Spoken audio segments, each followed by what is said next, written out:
ॐ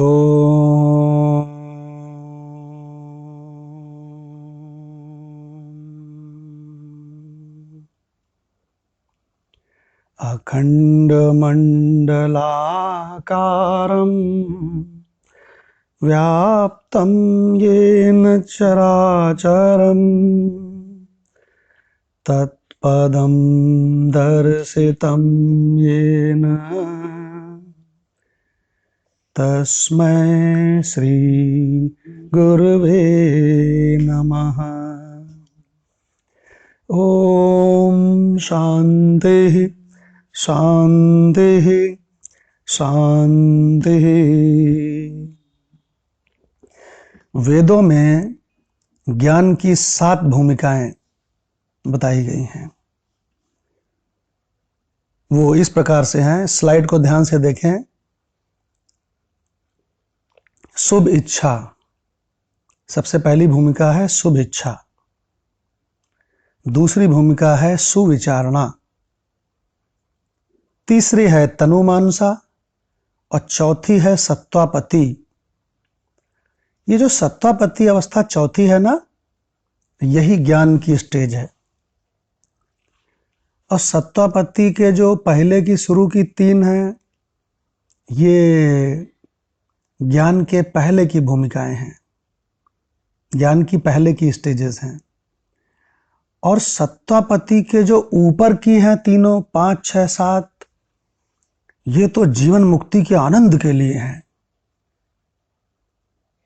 जीवन मुक्ति के आनंद के लिए है, क्योंकि सत्वापति में पूरा ज्ञान हो जाता है। सत्वापति अवस्था में वो जीन्स पहन के कार चलाकर और वो कहीं पार्टी में जा सकता है, परिवार के साथ संसार में व्यवहार कर सकता है ना, और पूरा का पूरा ब्रह्मनिष्ठ रहते हुए ऐसा कर सकता है।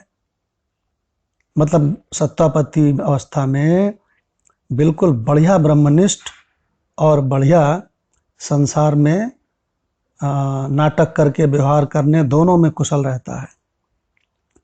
लेकिन सत्वापति के ऊपर की स्टेज में उसका व्यवहार कुछ कम होने लगता है, क्योंकि उसे अच्छा ही नहीं लगता है। तो जो ये 7 भूमिकाएं हैं, उसमें बताया ना हमने, शुभ इच्छा पहली भूमिका, पहली स्टेज। सुविचारणा उससे ऊपर की स्टेज। तनुमानसा उससे भी ऊपर की अवस्था। सत्वापति ये तो ब्रह्म ज्ञान की अवस्था है। सत्वापति में ही तो थे विवेकानंद जी, सत्वापति में ही तो थे आदि गुरु शंकराचार्य, सत्वापति में ही तो थे नानक जी, सत्वापति अवस्था में ही तो थे कबीर साहब। तो इसीलिए तो वो सब बातें बताते थे। सत्तापति के ऊपर की अवस्था में वो महात्मा कुछ बताने के चक्कर में नहीं रहता है किसी को, क्योंकि जगत को सपना देखता है। तो सत्तापति के ऊपर की अवस्था है असंशक्ति, और असंशक्ति के भी ऊपर की अवस्था है पदार्था भावनी, और पदार्था भावनी से भी ऊपर की अवस्था है तुरीयावस्था, जिसको तुर्यगा भी कहा गया है। तो ज्ञान की ये 7 भूमिकाएं हैं। इसके बारे में आपको थोड़ा सा बता देते हैं कि अगर कोई दिल से अच्छा नहीं होगा, भीतर से पावन परम पवित्र नहीं होगा, तो वो इस ब्रह्म विद्या में, इस परमात्म विद्या में पास आ ही नहीं सकता है।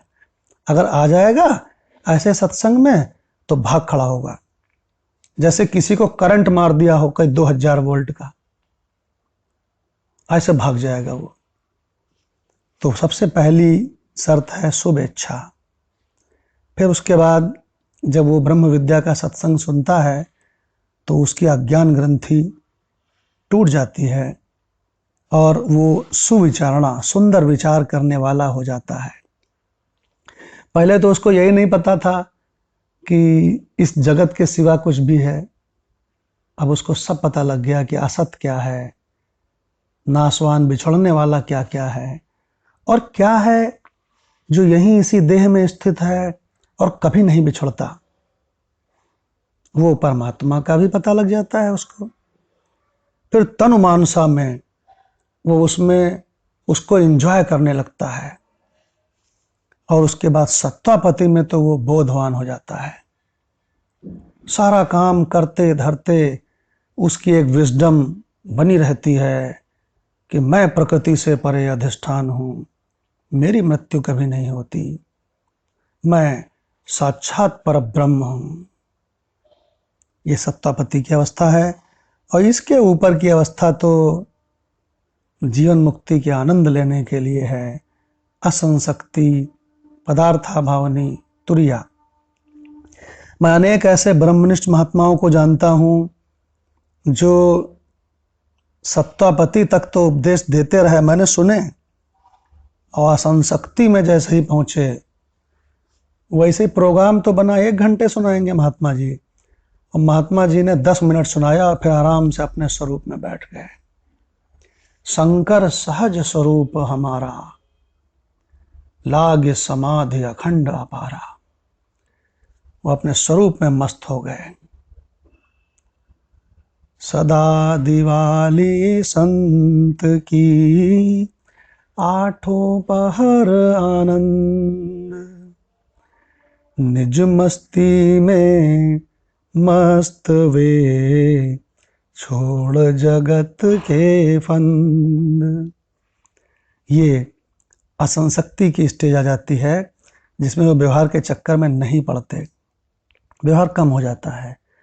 भावनी में व्यवहार तो लगभग कट कर देता है, वो अपने सच्चित आनंद में रमण करता है। और तुरिया, अरे बाप रे, तुरिया में तो बहुत ऊपर अवस्था है। जितने डिग्री मैं शरीर हूं ये सच्चा है, उससे भी ज्यादा डिग्री मैं आत्मस्वरूप हूं, ये उसकी अनुभूति में हर समय रहता है। ये तुरीय अवस्था है। तो हमारे सबके जीवन का लक्ष्य क्या है? सत्वापत्ति अवस्था, बस। क्योंकि सत्वापत्ति अवस्था के बाद में अगला जन्म नहीं होता है, ये बोध की अवस्था है। सत्वापत्ति की अवस्था मिल जाए तो समझ लो आपने टारगेट अचीव कर लिया। तो ये तो संक्षेप में हमने आपको बता दिया है, सातों अवस्थाएं हैं। अब आपको अगले कभी सत्संग में, किसी और सत्संग में एक एक करके बताएंगे कि शुभेच्छा क्या है, सुविचारणा क्या है, तनुमानसा कौन सी अवस्था है, और सत्वापति किस प्रकार से सहज ज्ञान की अवस्था है, और असंशक्ति पदार्थाभावनी और तुरिया के बारे में भी डिस्कस करेंगे। ओम शांति शांति शांति।